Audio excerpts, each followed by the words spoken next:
15 మే 2024 బుధవారం. ఈరోజు ఆశ్లేష నక్షత్రం తారాబలం ఈ విధంగా ఉంది. అశ్విని మఘ పుల్ల నక్షత్రాలకు పరమతారవుతుంది కాబట్టి బాగుంది. భరణి పూర్వపల్గొని పూర్వాషాఢ నక్షత్రాలకు మిత్రతార కాబట్టి బాగుంది ఈరోజు. అలాగే కృత్తిగా ఉత్తరాషాఢ నక్షత్రాలకు నైదుతార అంటే బాగాలేదు ఈరోజు. ఏ పనులు చేయకూడదు. రోహిణి హస్త శ్రవణ నక్షత్రాలకు సాధంతారు కాబట్టి కోర్టు కేసులు వేసుకోవడానికి, అప్పులు వసూలు చేసుకోవడానికి, కాంపిటేటివ్ ఎగ్జామ్స్ అప్లై చేయడానికి బాగుంటుంది. అవి గురిసిరా చిత్త ధనిష్ట నక్షత్రాలు ప్రత్యక్షతారు కాబట్టి బాగాలేదు. ఆరుద్ర స్వాతి శతభిష నక్షత్రాలు క్షేమతారు కాబట్టి సర్జరీ చేసుకోవడానికి, వాహనాలు కొనుగోలుకు బాగానే ఉంటుంది. పునరుసు విశాఖ పూర్వభాద్ర నక్షత్రాలకు యువతారు కాబట్టి బాగాలేదు. పుష్యమి అనురాధ ఉత్తరభాద్ర నక్షత్రాలకు సంపత్తారు కాబట్టి ధన విషయంలో ఏమైనా పనులు చేసుకోవచ్చు.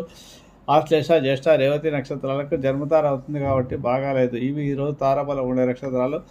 ఆశ్లేష నక్షత్రం కాబట్టి బుధ గ్రహానికి సంబంధించిన ప్రియంగులిక శామవాణి స్తోత్రాలు జపం చేసుకోండి. విశ్వాస వ్యాపారానికి శుభతాలు బుధుని గరికతో